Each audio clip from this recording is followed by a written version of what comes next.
There are places in this world where reality wears thin, where something else seeps through the cracks. Room 313 of the Blackwood Hotel is one of those places. For decades, guests have checked into this room, but almost none have stayed the entire night. Some leave in a panic, screaming, gasping for breath, running as if something unseen is chasing them. Others don't leave at all. They are found frozen in place, their eyes wide, their mouths slightly open, as if they had seen something that fractured their very sanity. And when they are asked what happened, they never speak of it. No one knows when the first incident happened or what caused it. The hotel management refuses to talk. The staff avoids the third floor altogether.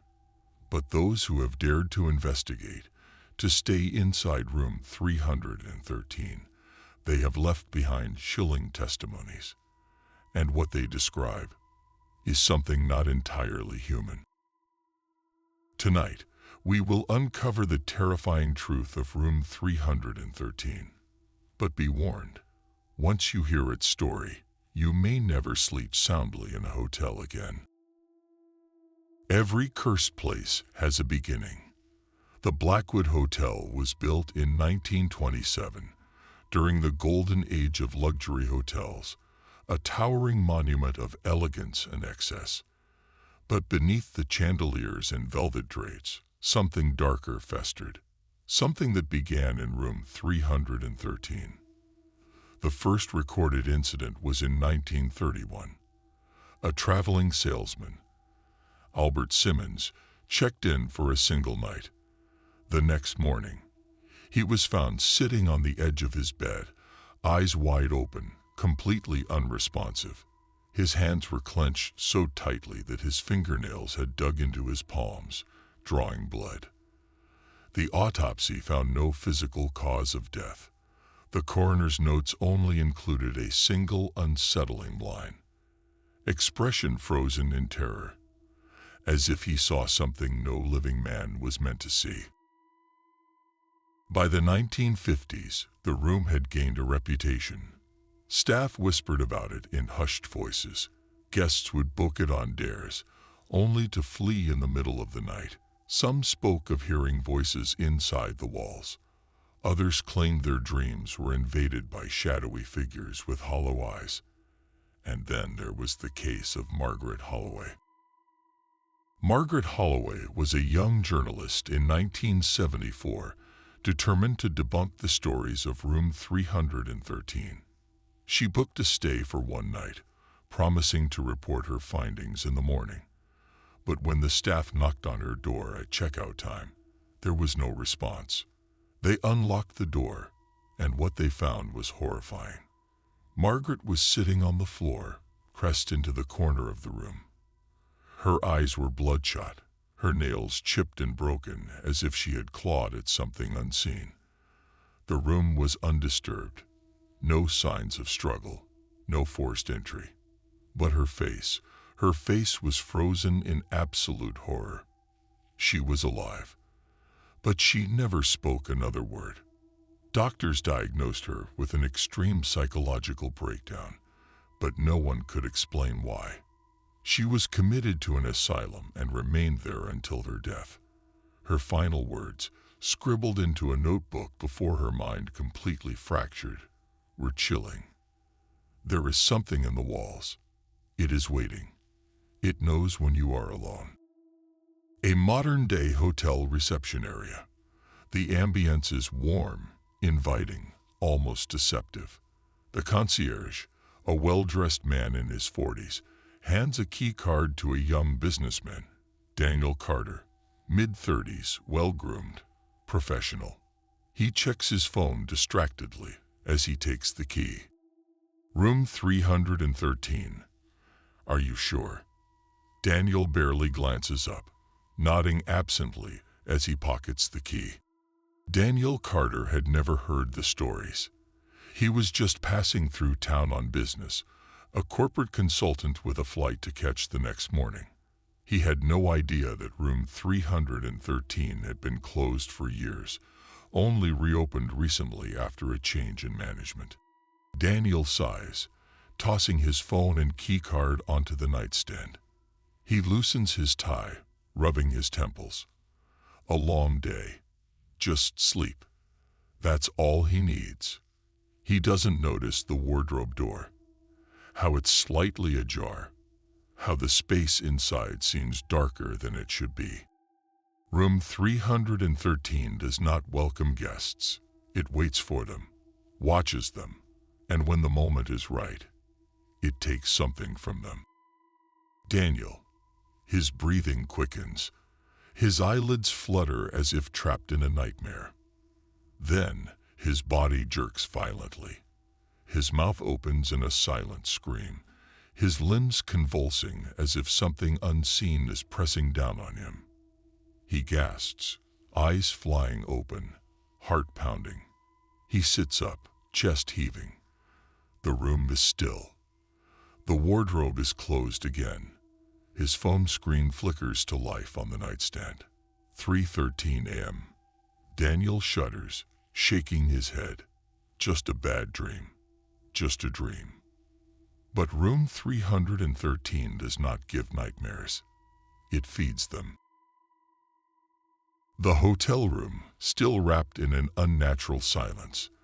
Daniel lies awake, eyes wide open, staring at the ceiling. His breathing is slow but unsteady. Something is wrong. He can feel it.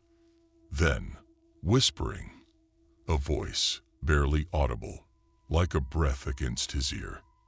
You shouldn't be here. Daniel's body stiffens.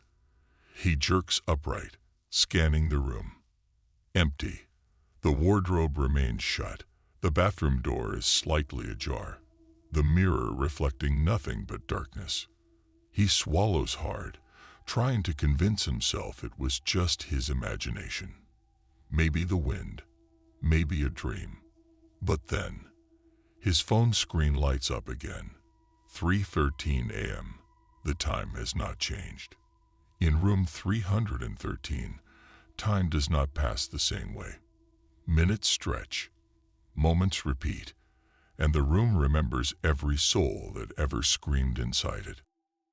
Morning, or what should be morning.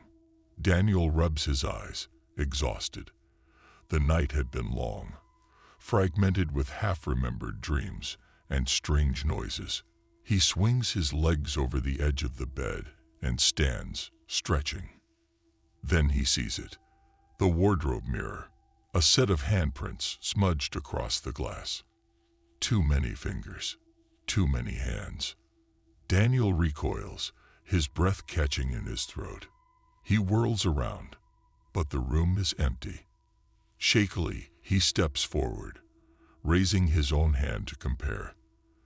The prints are too small for his, and some of them are on the inside of the glass. Daniel wasn't alone last night. He never was. The hotel room. Later that evening, Daniel paces. He has called the front desk, asked about the strange noises, the unchanging time. They told him nothing was wrong, nothing at all. Cute Tico, Daniel glaring at the wardrobe. He steps forward, fingers hovering over the handle. His breath shudders. He knows he shouldn't open it. Then, thud, something inside slams against the door from within. Daniel stumbles backward, heart pounding. Silence.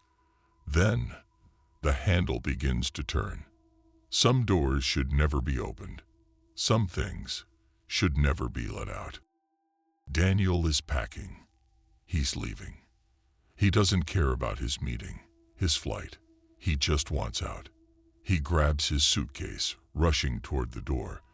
But as he reaches for the handle, something whispers from behind him. Don't leave me here. Daniel turns, shaking. The wardrobe door is wide open.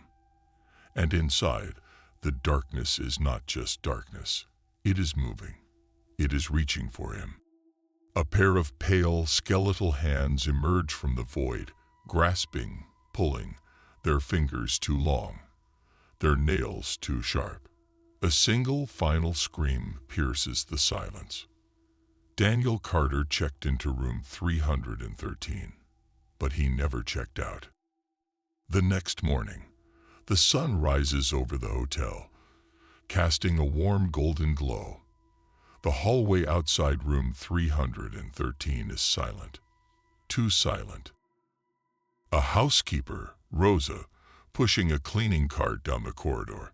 She stops at 313, glancing at the door. She checks her clipboard. The guest should have checked out this morning, but the door is still locked from the inside. She knocks once. No answer. She knocks again. The air feels wrong, heavy. The hallway, though lit, feels dimmer around the doorframe. She hesitates, then pulls out her keycard. The lock clicks. She pushes the door open, only a few inches. Then she freezes.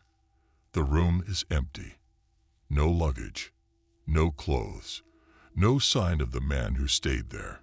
But the bed is perfectly made, as if no one had ever slept in it at all.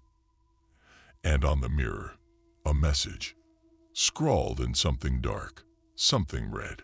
Room 313 is not empty. The hotel's security room.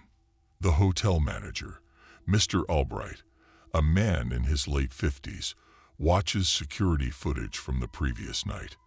His face is pale, his hands trembling. The screen shows Daniel entering room 313. Hours pass. The timestamp flickers. 3:13 a.m. The footage jumps, static, before cutting to the next morning. Daniel never leaves the room. No sign of him at all. The manager swallows hard, then turns to his assistant. Mr. Albrighty, hushed, uneasy. Lock it. Lock the room. No more guests in 313. The hotel hallway. A maintenance worker drills thick iron bolts into the door. A wooden plank is nailed across it. The brass room number -313 remains, untouched, gleaming faintly in the dim light. Late at night, the hallway is empty, silent. Room 313 remains bolted shut. Then, a sound, a faint rhythmic tapping from inside the room. A whisper, a voice barely above a breath. Let me out. The hallway lights flicker. The camera lingers on the door, the shadows beneath it shifting unnaturally, moving, writhing, as if something is still waiting inside. The exterior of the hotel. It looks normal, elegant, welcoming. The camera slowly moves toward the upper floors, past the glowing windows, until it reaches one window that remains dark. Room 313. No lights, no movement. A guest at the front desk, checking in. They glance at their room key, smiling. Room 313. But that room is supposed to be sealed, isn't it? Some places refuse to be forgotten. The final sound, a faint knock, from somewhere inside the hotel.